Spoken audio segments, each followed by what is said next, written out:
This hearing is called to order. I'd like to introduce the staff. Kurt Bueller, staff attorney. Kurt, would you raise your hand? Josh O'Connor, zoning administrator. Jillian Phillips is the staff leader, administrative leader. My name is George Lyken of South Asheville. I'd like to start at the end and introduce yourselves. I'm Randy Flack from Enka County, Florida County. Cindy Weeks from the Oakley community. Lloyd Friel, next to Warren Wilson. Michael Picote Hart. Tom Chris, Asheville. Lisa Stevens, Fletcher, Boston County. Thank you. I'd like to invite the approval of the minutes from the last meeting, which I wasn't here. Josh, how would we address this? Any of the board members can introduce a motion to approve the I minutes. introduce this motion to approve the minutes. A second. All in favor? Aye.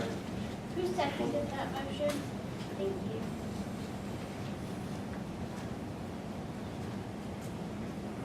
We have two items on the agenda today, and we probably will have several speakers. If you intend to speak for or against, please come forward to be sworn in so that you may speak when the time comes.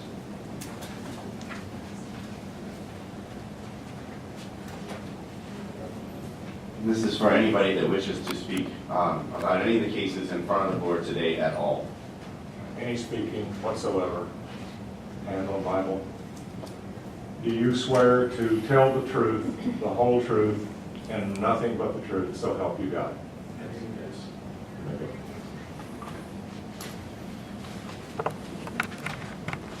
Josh, will you introduce the first item of the hearing? Sure, the first hearing that you have before you is CPH 2014-00054. Rick Connor of the Biltmore Company has applied for a revision to a conditional use permit for a planned unit development pursuant to section 78-677 and 78-678 subsection 9 of the zoning ordinance of Buncombe County to site a 209-room hotel with a restaurant, pool, associated parking services on tax lot pin number 9637944030 at 1 Biltmore Estate Drive. The board will recall they approved this hotel some months ago. This is a revision to the footprint of the hotel, so it did require a reappearance before the board. There are no major changes that should concern the board. It's been through staff TRC without any issues. My understanding is they have secured a floodplain development permit for the areas of development that are going to be in a floodplain. The only major change in how the board conducts business is the original hotel approval required a variance in height, and under the recent amendments to the zoning ordinance, the board can consider the hotel 65 foot of height as part of the planned unit development permit rather than a separate variance. So the board does have license now to vary that, just like they have license to vary minimum lot size in a planned unit development. So with that, I will turn it over to the applicant.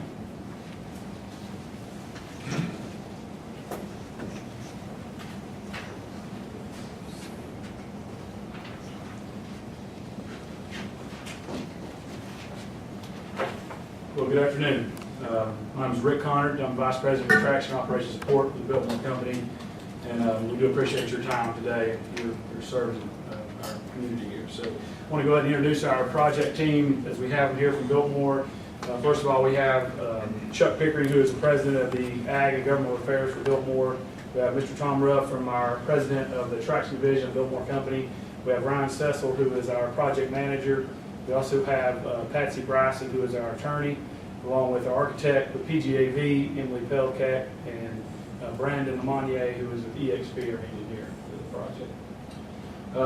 And again, I would like to thank you for your time. I'll be presenting at Antelope Village Hotel, which on behalf of Biltmore and the team that I've introduced. As you know, as Josh mentioned, we were here a few months ago just to receive approval for a 4-story, 190-room hotel, 123,000 square feet. Since then, we've identified some more efficient design to allow us to increase the number of rooms without increasing the footprint of the building. The building is now designed at 209 rooms and 130,000 square feet. As I just mentioned, the footprint, maximum height improved has not changed, as you can see in the drawing. So we are now proposing to build a 4-story select service hotel in Biltmore. As I just mentioned, it will be located adjacent to the winery and bistro restaurant west of the inn. So I'll just show you here, those of you familiar, French-Bald River, Interstate. This is the village, Biltmore State sits up here.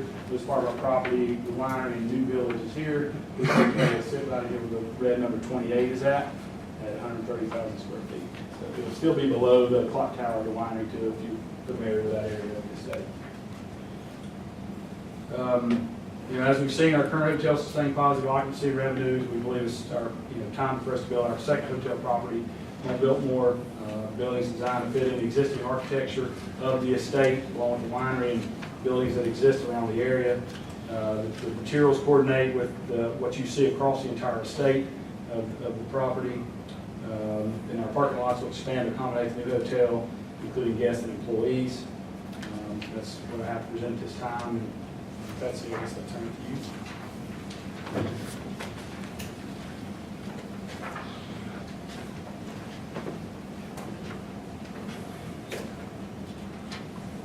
Good afternoon. Not sworn in, an attorney representing the parties there. Although if you really want me to, I'm happy to. Proceed. Patsy Bryson with Roberts and Stevens, we represent the applicant.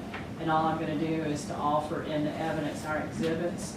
We do have an exhibit list as well as our exhibits. So our exhibits are 1A and 1B and 2 through 12. And I think what we did before was our table of contents that lists these exhibits, offer that as Exhibit 13. So we just want to offer those into the record. That's my main job today.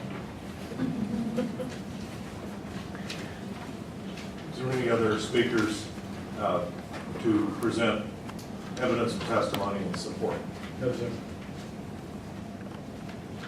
Is there any person to speak against this proposal? Any board members have any questions for the presenters?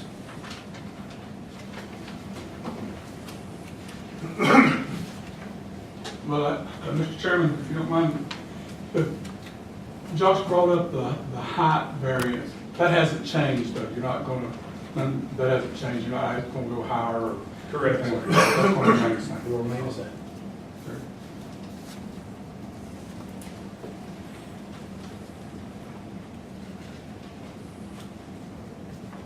Any other board member questions? No. There are none.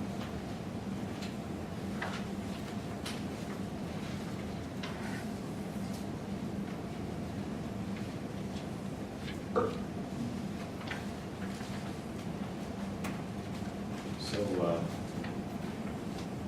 all the exhibits have been presented to evidence. For all the presenters,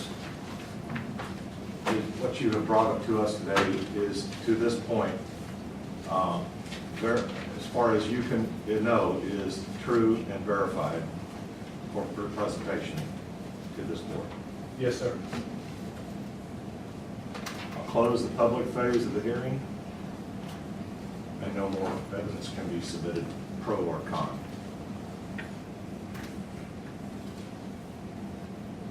Any comments? Lisa?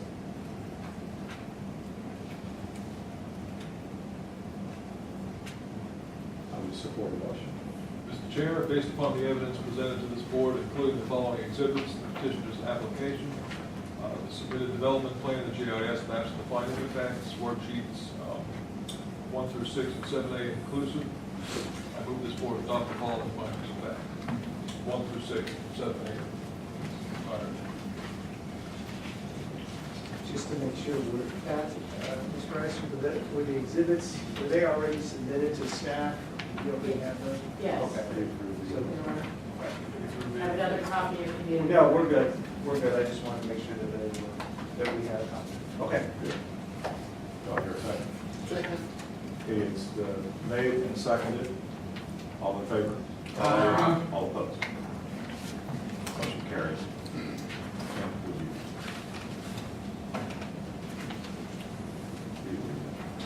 Yes.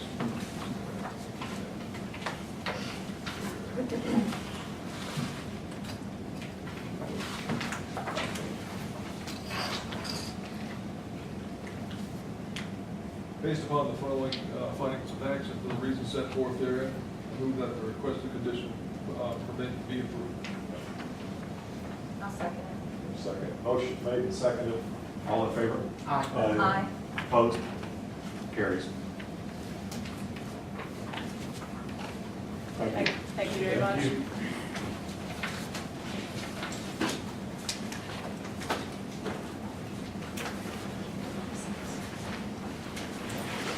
The zoning administrator introduced the next item. Give me one second.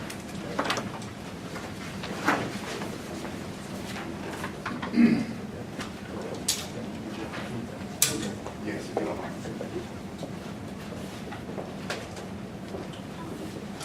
All right, my apologies. The next case which you have before you is EPH 2014-00055, Tim Farrell.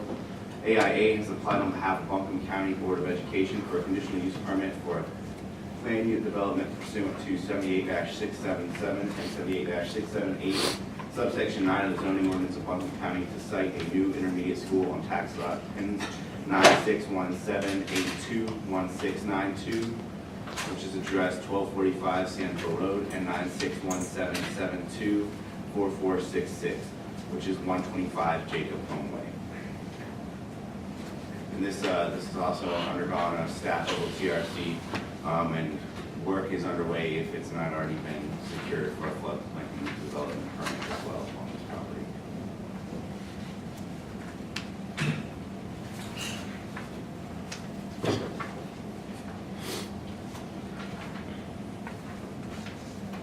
Would the applicant's representative come forward, please?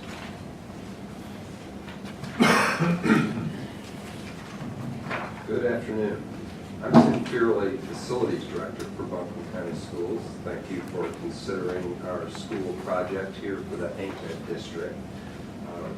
I'm here with key members of the design team, Mike Watson and Emily Kite of Novus, Bowers, Ellison, Watson, and Daniel Hyatt of Broadbows. So if you have technical questions, I'm going to direct you to our design team. But I'd like to give you an overview of how we came to this determination. The Board of Education came to this determination that we needed a school for the Enka district and how this site was chosen. So in 2007, we identified needs for facilities in three districts: the Robertson, the Irwin, and the Enka district. And at one point, it was rated Irwin #1 in need of an intermediate school, which is 5th and 6th grade, and Enka #2 and Robertson #3. And we waited one more year and looked at our populations, and Robertson grew more, and Enka had a little stall.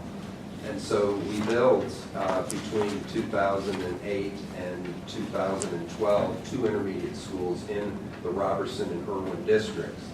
We already had one intermediate school, 5th and 6th grade, up in the North Buncombe district. In the interim, what has happened is the population in Enka district has continued to slowly rise, and our primary concern is that our middle school is overcrowded.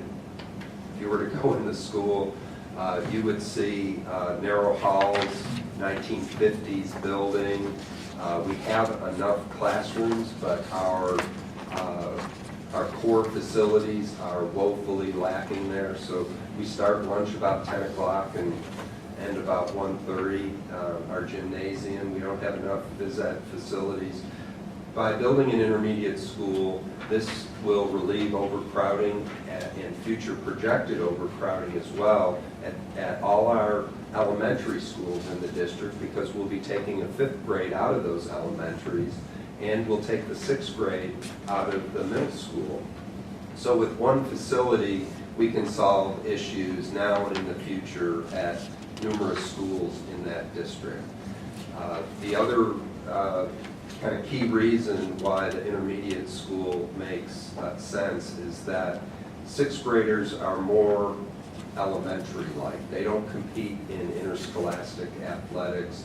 Their curriculum is much more elementary-like. So putting them together, the sixth graders with fifth graders, it's just a more consistent school community. From a facilities point of view, I don't have to build a stadium and all those big things. So it's an efficient move on the part of the Board of Education to do the intermediate school. Parents really like their sixth graders having one more year in an elementary environment as opposed to with those high schoolers who are or those middle schoolers that are just more advanced, as you well may know, than the sixth graders and fifth graders. So we're proposing to build an approximately 111,000 square foot intermediate school that would accommodate 850 students. We've been on a approximate 4-year search for property that culminated in purchase of this property. Because this is a fifth and sixth grade for the entire district, every student in that district will pass through this school just like a middle school or high school. Therefore, it needs to be centrally located. It needs to have good access in terms of roads and such, because folks will be coming from across the district too. So it makes for a difficult site selection and identification process. And we need about 24 acres. We have about 22, and our excellent design team here has figured out a way to make it work.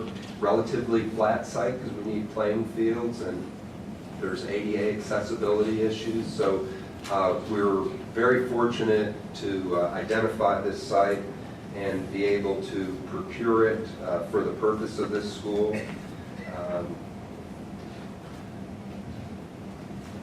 We believe that this is going to enhance the entire Enka community.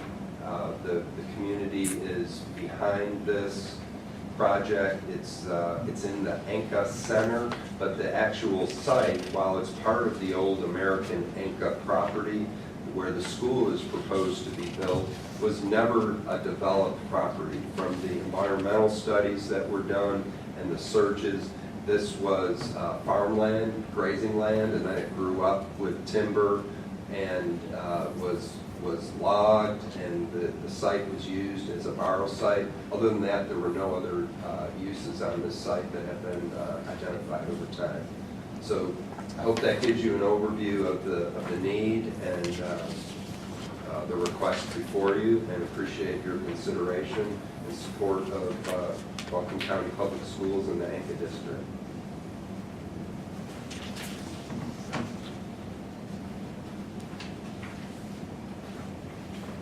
Any other speakers in the group presenting for?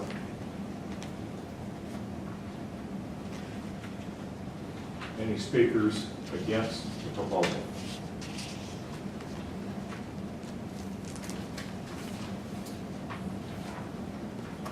Board member questions for the presenter or group?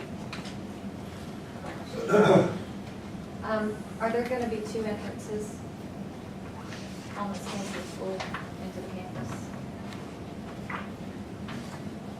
There's one primary entrance and 2 exits out of the school. You look, so at the top of your page to the left, you'll see that main entrance. Okay, so the main entrance is coming off of Jacob Home Way, which has a traffic light, okay. and then the entrance is off of actually Jacob Home Way. So that would be the primary entrance. And then there's 2 exits, so if you're going left or right, you would choose which way to go down Sand Hill. If you're heading that way, or right, you could get back to the traffic light as needed. So you said this 824 students, am I correct? 850 will be the capacity, the state mandated calculator for capacity of the school. Yeah, Yeah. that's your maximum. That's the maximum you want to, you can put more in there, but it starts to get funky. We're predicting 725 students, I believe is the number, for the opening in fall of 2016. You read my mind, that was my next question. I meant to say that in my notes, but I forgot, so. Yeah. So we're going to open it with around 725 students. Yeah, if population figures hold as they are now. Is there a turn lane at Jacob Hall off of Sand Hill Road? Daniel, can you help with that? I think there is a turn lane.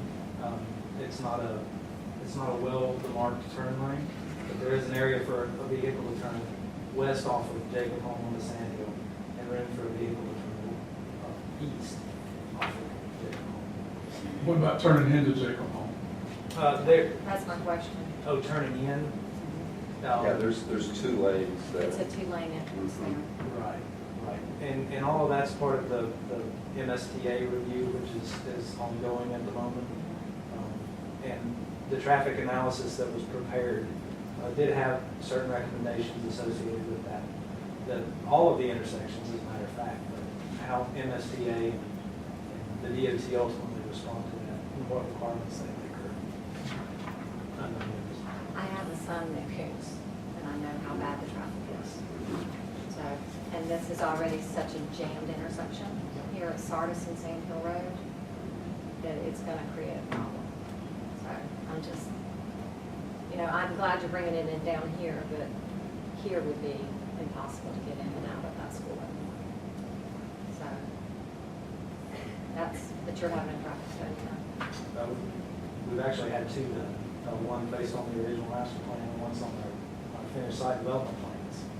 And the analysis that we have indicates that our queuing and all the internal MSTA requirements have been met. The peripheral requirements, the DOT will be involved with. And I live there on Sardis Road, so I know how busy Sardis Road is now every day. And so when they do a traffic study, we have recently approved an apartment complex, it is just for the blind. And they're going to put an intermediate school there on Sardis Road, just maybe 1,000 feet up Sardis Road from where this intersection is. Do they take, do you know whether or not the state takes those things into account when they look at your traffic study? Do they take in other things that have been approved that are going to be built there? Or do they just use existing traffic patterns? And so each one of those, that's not counted. Because Sardis Road is already backed up from end to end a lot of days. And so that's a concern that I brought up here before. Does the DOT give you any indication of how they look at that, or rather than just say, here's our traffic study? Well, to be clear, the traffic analysis is not my area of expertise. But to be clear, the owner has retained the services of a traffic engineer. DOT doesn't really have a dog in the race, shall we say, initially. It's the responsibility of the traffic engineer to produce this study and do their traffic counts and do their projections. And then from that point, then whatever infrastructure needs may be associated with that analysis would then go to the DOT, and we would work with the division to determine what needs there were. So you don't know whether or not your third-party traffic analysis company takes into account the other things that are going to be added there. Josh, you want to? It'd be difficult for them to try to account for all those, because that's kind of a moving target. They do account for typically a reasonable development pattern within the expectations and the historical development of the area. I mean, I think that's the most that you could ask of such a study. So it's accounted for. It may not be fully account for the development pattern as it's on the ground now, but trying to hit that would be aimed at a moving target, and that's not something anybody can do. What elementary schools are going to be this area? It would be all the Enka district, which would be Hominy, Pisgah, Candler, Sand Hill. Sandhill, thank you. Yeah, those four. The answer, Randy, to yours is maybe and not necessarily. Yeah, but probably not. No, really, it probably isn't. Well, and that's because the the guy that's doing the traffic study is physically gonna go out and observe traffic patterns. He can't observe what's not happening yet. But, and I don't want to beat a dead horse here, but he could come ask Josh what else has been approved in that area and what their studies show, and how many cars are going to be coming into that road from this apartment complex, and how many cars are going to be coming into that road from the charter school they're going to put out there, and how much traffic's going to be affected by the brewery storage place that's going to be out there. I mean, it's not like you couldn't make an estimate. At that point, you're asking an engineer to develop a model for you rather than an engineering analysis, and that's kind of getting to the edge of their purview. And you have to look at who's hiring. But, and I understand that, but, and I hate to be a bitch or moaner here, but that's part of the problem we have with the DOT, is that we make all these individual, and it's not, I'm gonna vote for this, I'm not against this at all, but I do want to get home in the afternoon. And I do want to get out in the morning. There's about a lot of other people that want to do the same thing. And, you know, it's. Well, your concern is valid, but that's a recurring issue before this board, is the traffic issues, and it's usually brought up by the attendees. And it's a constant item, but the problem is that. We got plenty of people here. Let me go out here now. We could appoint you. No, we wouldn't have enough people up here. Well, no, that's a constant thing, but that's with the purview of the Board of Adjustment is to reach back to the applicants and to the staff to, if they have the DOT study that has been signed off on as part of their checklist, we can't take them back to the start point and make them do more. And I'm not suggesting that we have the authority to do that, or that we assume the authority to do that. But somebody needs to look at that, and it shouldn't be us. No. But Well, that goes somebody. back to the site selection in the beginning. That would have been a better item for the Board of Education and the County Commission to consider all of those different components in terms of housing development and other commercial development in that area. My office is right there at the top of Brevard Road, so I'm very familiar at Ridgefield, just looking across the street in the afternoon and in the morning. So, but that should have been an issue that should have been brought before the school board. There was a lot of discussion about the school board, whether this site was contaminated. I don't remember a lot of some of the issues with the housing and other things with adjacent lots, but that should have been addressed there. And I'm not trying to be, I don't want to be misunderstood. I'm not opposed to this in any way. But somebody needs to work with the DOT, or the DOT needs to work with somebody. My problem's with DOT, not with the school board, not with anybody else, but and I'm not on the school board, I'm on this board, and this is the only place I can speak. And that's all I'm gonna say, but that's gonna be a problem. Let's stay focused on our flow and do this job. I totally agree with you, but the place for our flow is here and now. The only reason I brought it up is if the site plan was bringing all the traffic onto Sand Hill Road. Good question. I would not have wanted to approve it. I'd wanted the entrance somewhere else. Right. So that was why I asked the question. And was it answered to your satisfaction? Yeah. Is there any other questions from any of the board? Thank you, guys. Thanks. Is all the information that you presented this group today true and verified by you? Yes, sir. And all of the printed materials, whatever you had, stays with Josh for record keeping. I'll close the public phase of the hearings. And any input from board members? I would invite a motion.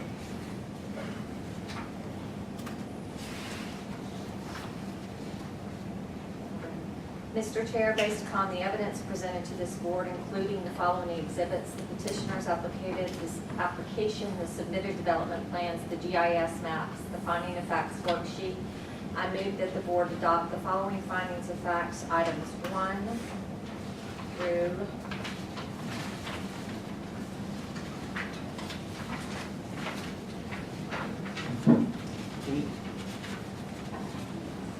Victor? Victor, 7 Victor inclusive. Have your second. I second. Motion's made and seconded. All in favor? Aye. All opposed? Motion carries. Based upon the foregoing findings of facts and for the reasons set forth herein, I move that the requested conditional use permit be approved. Second. Made and seconded. All in favor? Aye. All opposed? Hearing none, it carries. Mr. Zoning Administrator, That concludes the. is there any further business? I hear a motion to adjourn. So moved. You're welcome.